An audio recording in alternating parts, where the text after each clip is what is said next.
Shake, shake, shake, Sinora, shake it all the time. When you add a shake of Frank's Red Hot, you open a world of better. A world where wings bring out the flavor of game day any day. Where buffalo chicken dip takes any party up a notch. And where any slice of pizza instantly becomes the world's best slice of pizza. At least until the next slice. Bring every bite to life with the perfect blend of flavor and heat. Frank's Red Hot. I put that shit on everything. Guys, good morning, and welcome to the Bird Brain Podcast, where the goal is to rise above it all, stay elevated, create that affinity, and up your you. I'm your host, Isaiah, and today we are talking about, well, for one, it was Mother's Day yesterday, so happy Mother's Day to all the moms and dads out there, and all the people self-parenting themselves. And it's also Mental Health Awareness Month, so I feel like it all just kind of like lends to itself. The importance of mental health and, as a parent, how much of a challenge it is. And, as a person, just, growing up and, getting through life and how important it is to look at your mental health. But, the qualities of self-parenting, what that looks like, what it feels like. So we're going to get into all of that because I think it's necessary and it's very timely. So, if you like what you're listening to, head on over to iTunes, subscribe, comment, rate, review. You can follow the podcast at the Bird Brain Podcast on Instagram and on Twitter. And if you want to support the podcast, you can head over to Patreon. And if you want to get some podcast merch, the link is in the bio. So there are a lot of ways to stay in touch and, stay connected. Yeah, we're going to get into it. I think it's going to be a good and necessary episode. And, I'll share some things with you in terms of like how I self-parent, what that looks like. And, maybe ways you can lean into it for yourself. So without further ado, stay tuned.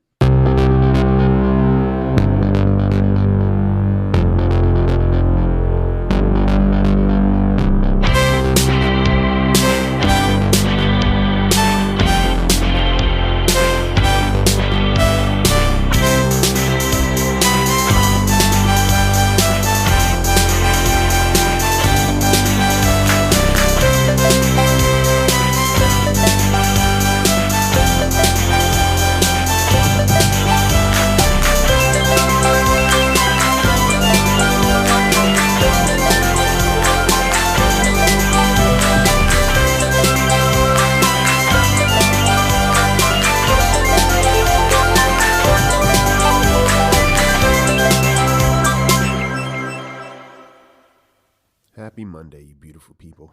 How you doing out there? How are you taking care of yourself?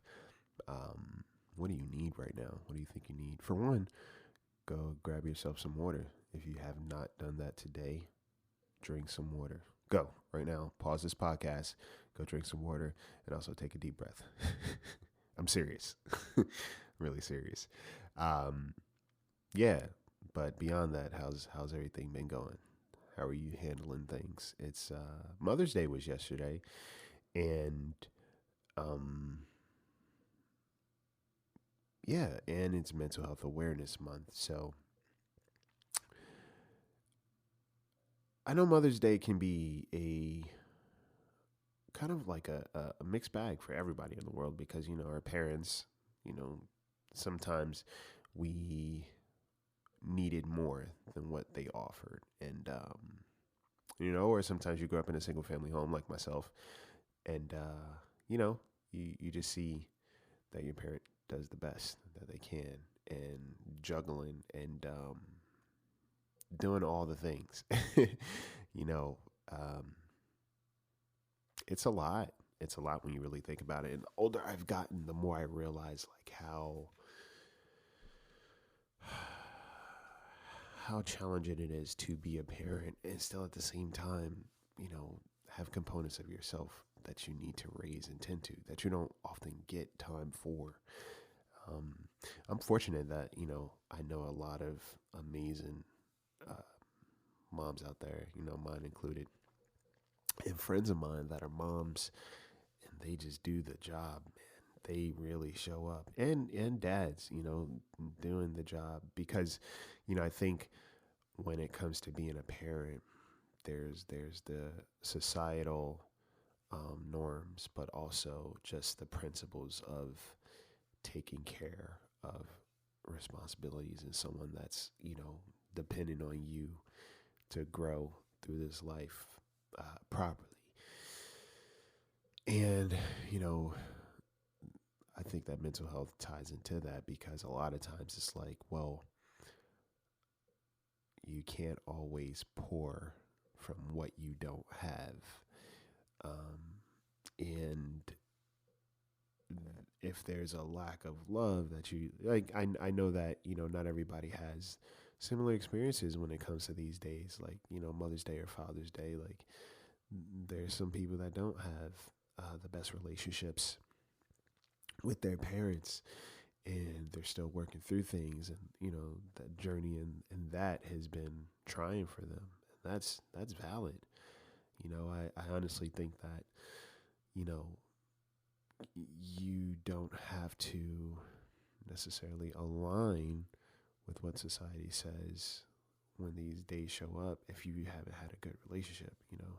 Oh, but that's your mother, that's your father. It's like, well, they're still human, and humans do some hurtful things sometimes, and just because there's a title attached to it does not make it okay, because that removes a very important experience, and a very important factor in someone's growth and development, that people want to kind of brush under the rug or throw around. And yeah, I don't want to get in this ball of fun, but what I will say is, like, if you haven't had loving parents or supportive parents, and you found family in other people, or you're learning to find family in yourself, aka self-parenting, I want to say happy Mother's Day to you as well, because it is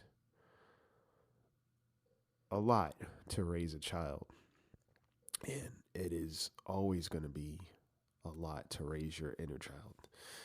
And there's something to value in that when you do the work. And it's okay to make mistakes. If you look at your process and just how, some days you don't have it in you to show up, be willing to give yourself some grace so you can understand if your parents kind of fell short in a lot of ways that you needed to.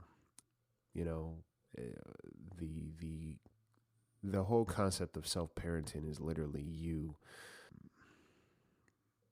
being present for yourself, not abandoning yourself, not neglecting your emotional needs and what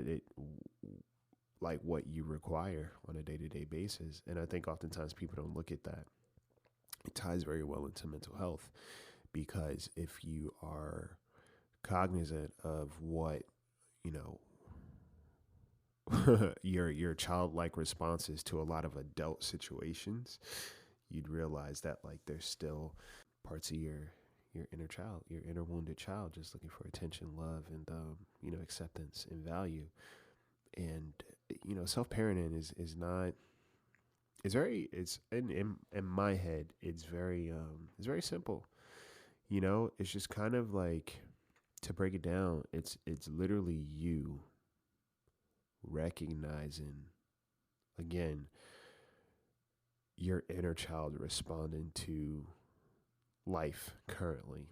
I'll use an example. When you feel, let's say, feel left out, let's say you feel left out, and you're grown, you feel left out of something, and it just hurts a little bit, and it kind of brings you back to an earlier time. What do you do with that? How do you process that information? What do you do? If you could do something, I would say, picture yourself as a at a time where that really affected you.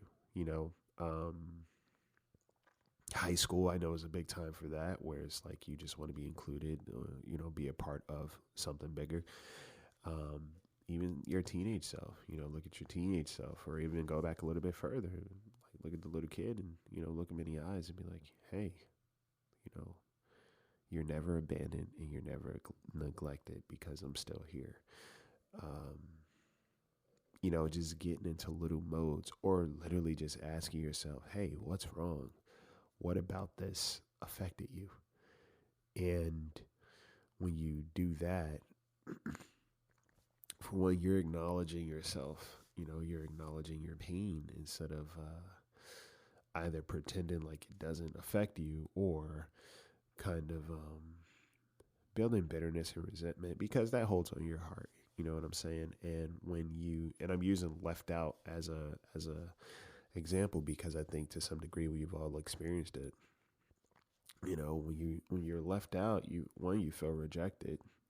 Two, you feel like you're not loved or valued. Three, it comes to the thing of like, well, there's something wrong with me that I'm not a part of this group like everyone else is. That was 3. 4, no one cares about me. 5, I should just stay by myself. And rinse, wash, repeat. Like, it becomes that whole process.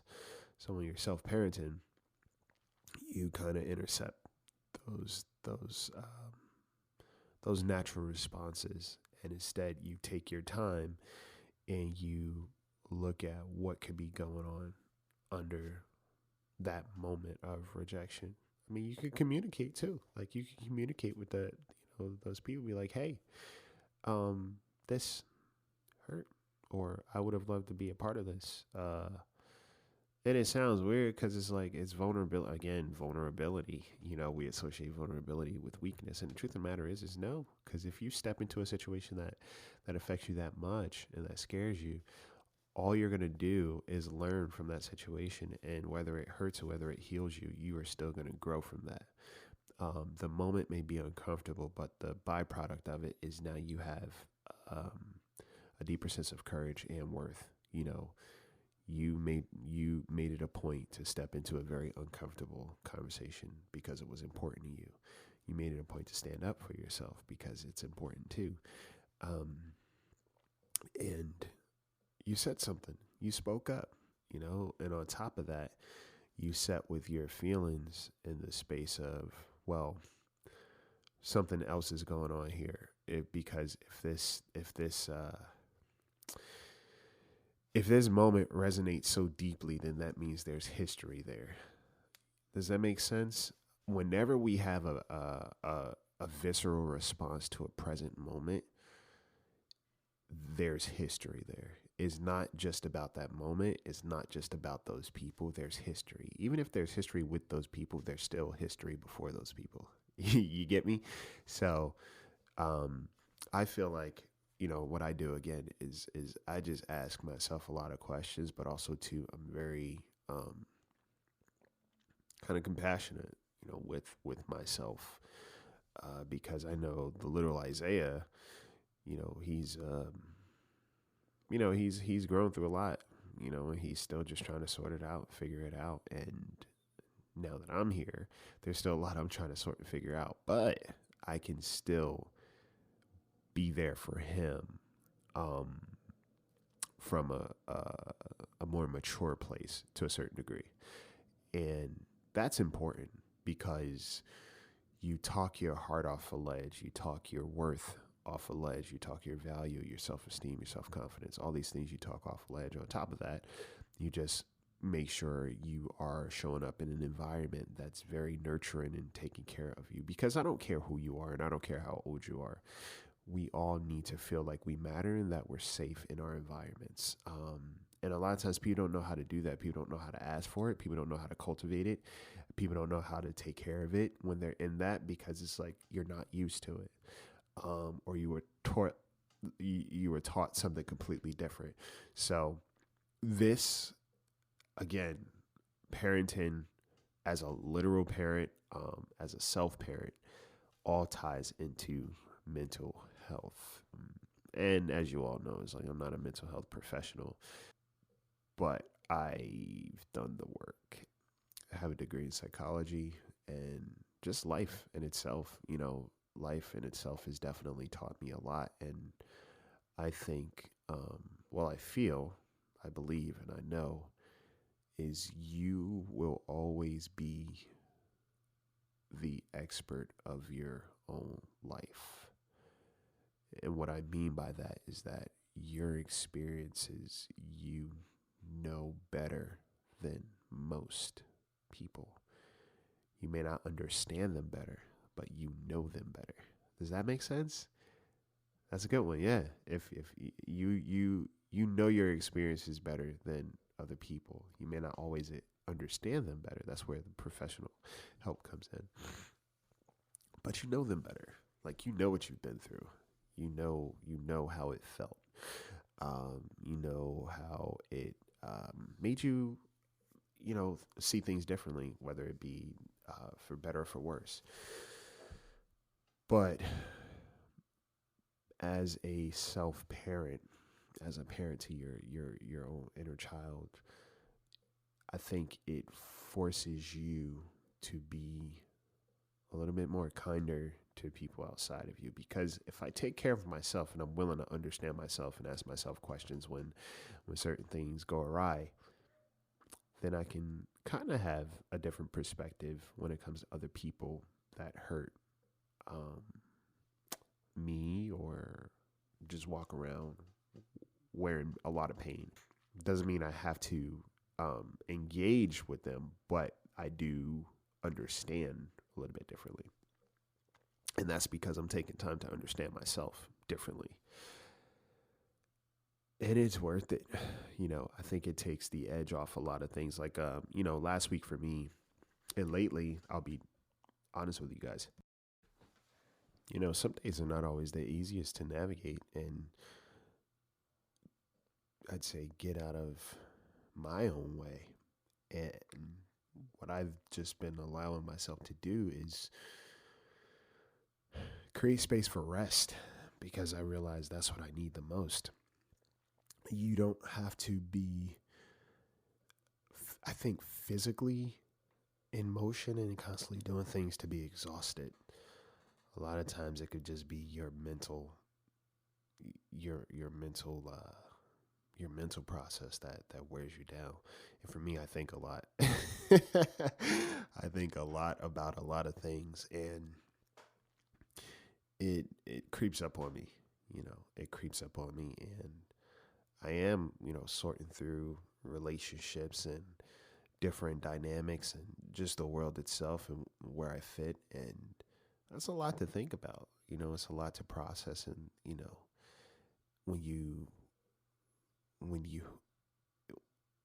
it's kind of doing double work. You wake up, you already have this mental thing that you're trying to wrestle. And then on top of that, having to do some actual physical stuff. It eventually wears you out. And I've had those days recently where I'm just like, man, I am gassed. And all I did was brush my teeth and shower. And, that those moments when they do happen, I don't beat up on myself. I don't say, oh, you're lazy and, you're worthless and you're all those things, because it's not true. It's definitely not true. And the most dangerous, I think, the unhealthiest thing you can feed yourself is comparison. It's comparison to someone else, because you are thinking from a very superficial place. You're not understanding that your experiences are different from someone else's. And in this moment, you have a very different experience that you were trying to muscle through, while this other person is not experiencing that. So their journey, their process, their accolades, their successes, they're different. Their experience is their experience. And it's important to separate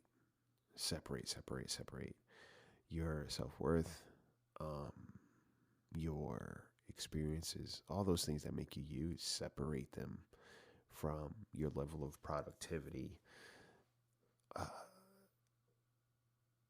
on a day-to-day basis, because your moods are going to change, your habits will change, and things change.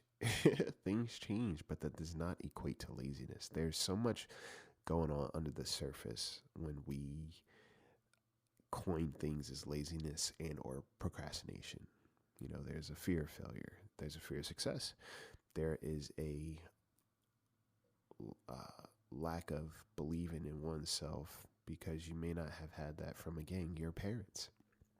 So when you're even, trying to be your self-parent, you're using tools that you didn't necessarily have initially. Like it's kind of like you're doing the best you can. This is a DIY project, and when you think about that, I hope for people out there who are having, challenging aspects in their relationships with their parents, take a look at your parent or parents. Take a good look at them and ask yourself, what did they not receive, and how did that influence our relationship? How did that influence what my upbringing looked like? If you could just take a moment and think about that, and then look at yourself, whether you have kids or whether, again, you're parenting yourself, and you look at those moments of those challenging moments where you just feel like, what the hell is going on? What am I doing? What am I not doing? Am I good enough? When you think about that and you're raising that child, or you are raising yourself, then you look back at your parent and you understand that they were probably going through the same thing and still going through the same thing. I hope you understand things from a more loving perspective. And I'm not saying it makes a lot of things that you experienced okay. What I'm saying is there are layers. There are layers to the journey. And the more you understand the layers within yourself, the more you can look at somebody else and understand that, okay, I'm just expecting you to be,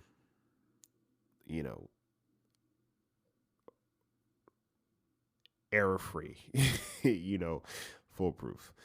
And in reality, the person I'm across from has a lot of history. Again, even in relationships, the person you're usually across from has a lot of history you don't know about yet, or may never know. And again, that all ties into mental health, because, we spend a lot of time with ourselves, and we spend a lot of times upstairs in our head, and how that affects our body is everything. So, couple of things just on a day-to-day basis. Do your best to remind yourself, hey, you're worth it. Hey, you're doing your best. You may not feel great, but you're doing your best. Hey, we should eat. Hey, let's drink some water. Hey, let's call somebody or spend time with somebody that means a lot to us, that we value and that we love and appreciate. Hey, let's let them know that we love and appreciate them. Find ways to create a healthy environment that you need and that you seek, even if it's with yourself. And you start by exercise, going for a walk, looking up at the clouds like my buddy Chris said I should do. Take a moment for yourself, take a breather. Mental health is a very big thing to tackle, but you can do little things within your day, your moments, to just become more aware of it and, take care of it. And that's okay. It's okay to not be okay. I'm telling you that right now. It's okay to not be okay. And if your daily world becomes too much, it's okay to ask for help and seek professional help. Like, yes, do that. When you break your arm or you break a bone or you have a cold or there's something else going on, you don't necessarily just not do anything. You go seek a professional. Same thing with your brain. Same thing with your emotions and your mental health. Like, it's the same thing. If anything, is more important because it's insidious. Our mental health pretty much affects everything that we do. A broken bone, it may or may not inconvenience you to a certain degree, but your mental health literally is the driving force behind how you move, how you do relationships, how you eat, how you see, it applies to everything. So it is very necessary to keep it fresh, keep it sharp, and keep it sustained and healthy. You deserve that. Your younger self deserves to know that it is worth those uncomfortable moments, and it is worth being taken care of and getting help. You know, we're here for a long time, not just a good time. You know what I'm saying? So yeah, again, I hope you guys have an amazing week, and I hope this month you just, mental health awareness, make yourself aware of what you need. Ask questions, be willing to seek help and talk to someone, and don't let things just kind of get brushed aside. Or if you have a friend or a family member that you know is not doing well, reach out. Obviously protect your own care, what you can withstand, but do your due diligence and try to remind somebody that you value them and that you love them, because that's necessary. All right, but drink some water today and make sure you eat. Get some rest. If you need a break, take one. Take a deep breath and just take care of yourself. It's not easy, but it's always worth it. I promise you. All right. Hope you guys have an amazing week. Hope you guys take care of yourselves. I hope you guys take care of each other. Love you. And happy Mother's Day to everyone out there that's doing their best to be the best parent they can be to someone else, most importantly to themselves. I love you.